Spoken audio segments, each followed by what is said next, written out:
It's easy to forget how good some players are when we don't see them a while. Kevin Durant is not one of those players. KD is so good he got a max contract right after tearing his Achilles. The Nets investment looks good too, because Isaiah Thomas tweeted this. Crazy thing is, he's even better now. Just hooped with him the other week. Oh my God. What? How is that possible?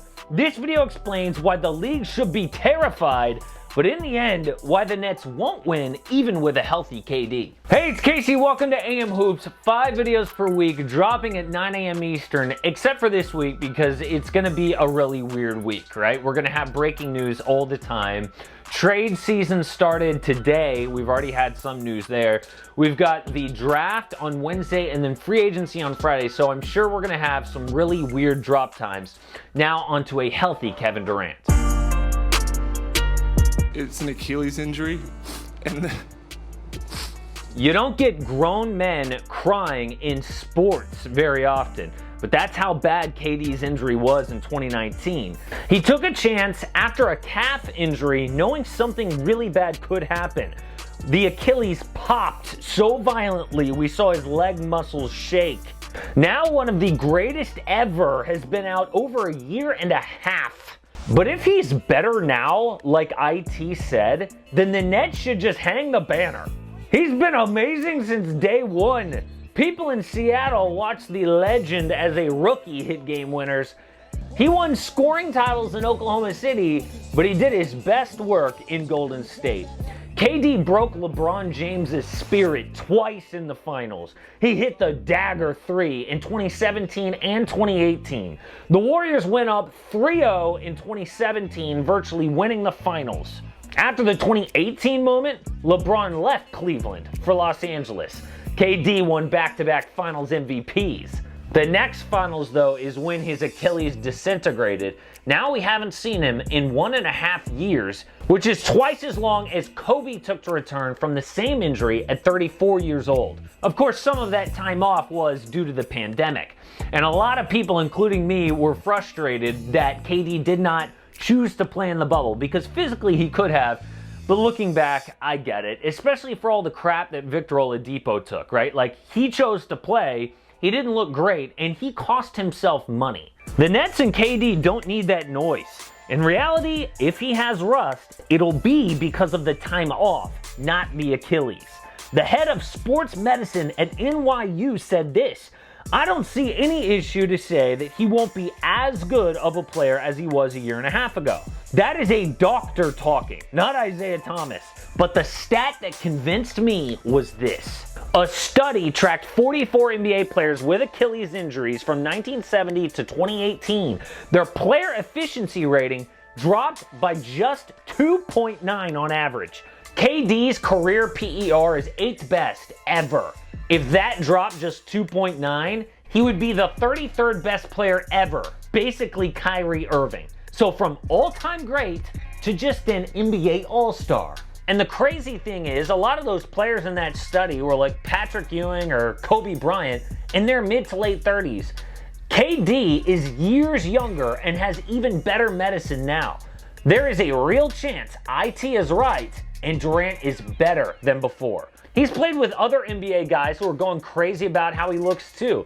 Here's what Gilbert Arenas and John Wall said. I know what he's gonna do. I'm prepared for it. If he ever decides to just one, I'm done. I'm fucked. He did it one time that baseline. I was stuck. I thought he was gonna cross back. Like KD started the game, they 5-5. Out of 5 of those shots, what was they? A left hezzy. Yep. He just lulled him to sleep. Just left hezzy pull up. Just boom, boom, boom, boom, boom. And then once he was on that, then he goes back to his regular stuff. A really underrated part of returning from such a big injury is the mental side. I mean, we hear players across sports talk about how they don't fully trust their body for a while. And Gilbert Arenas also said he was looking for that, and KD showed no fear. Durant also told Breanna Stewart the same thing on her podcast. I feel like I'm growing every day. I'm having that kid-like joy when I step on the court. So that's all I really wanted to continue to have. I didn't want to lose the love for the game because of an injury, and I felt like, you know, at this point now, I'm just really enjoying waking up and getting to the gym every day. Now, we still have to see it in game, but assuming KD is just as good, if not better, what does that mean for the Nets? Well, he was smart when he picked Brooklyn because he's got good teammates to join and they can get better. One report said KD is actively recruiting Serge Ibaka to take a pay cut and try to win another chip. Several reports have them linked to every big star out there like James Harden, Russell Westbrook, Victor Oladipo, Drew Holiday. They've all been linked to the Nets. So again, Brooklyn should just hang that banner. But I think one crucial flaw will hold them back. Kevin Durant can look great on the court all he wants, but the red flags off the court will take them down. KD is infamous for attracting drama. This is the guy who left the Thunder and ripped his old team and coach on social media. KD forgot to switch to his burner account and tweeted this from his verified account. He didn't like the organization or playing for Billy Donovan. His roster wasn't that good. It was just him and Russ. Ouch. Durant was embarrassed, had to apologize, and said he took it back. I know some people will say, oh, he's grown from that. That was years ago.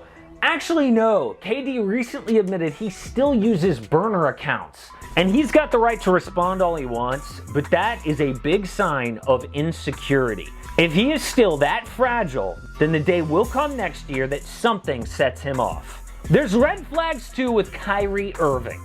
He already caused headlines saying they don't really have a head coach after Steve Nash was hired. My point is that just because a team has a lot of talent does not mean they'll withstand the pressure of an NBA season. The two biggest divas in the NBA are in the biggest media market. That is too much drama for me to bet on the Nets. It's similar to the Clippers last year. We all thought they had the most talent, but there was gossip behind the scenes. It turns out the vets, who were already Clippers, didn't like how the team pampered their new teammate, Kawhi Leonard. Paul George never got the respect of that roster. The most talented team was taken down by a fragile locker room. I think the Nets have the biggest potential for behind-the-scenes trouble. That is poison for a team trying to stay focused, be on the same page, and win a chip. So if all this is true, I think the KD Nets are about to be the biggest disappointment in years. I think they'd be an even bigger letdown than Kawhi's Clippers or the 76ers. They would let us down like the 2004 Lakers, who had 4 Hall of Famers but lost in 5 to a lesser team. But believe me, I am not rooting against the Brooklyn Nets. I want to see them prove me wrong, because if Kevin Durant is better than before, then he is the best player alive. Now all they have to do is survive an entire season with a combustible locker room and a first-time head coach. Support AM Hoops and click subscribe. Don't miss a daily NBA video.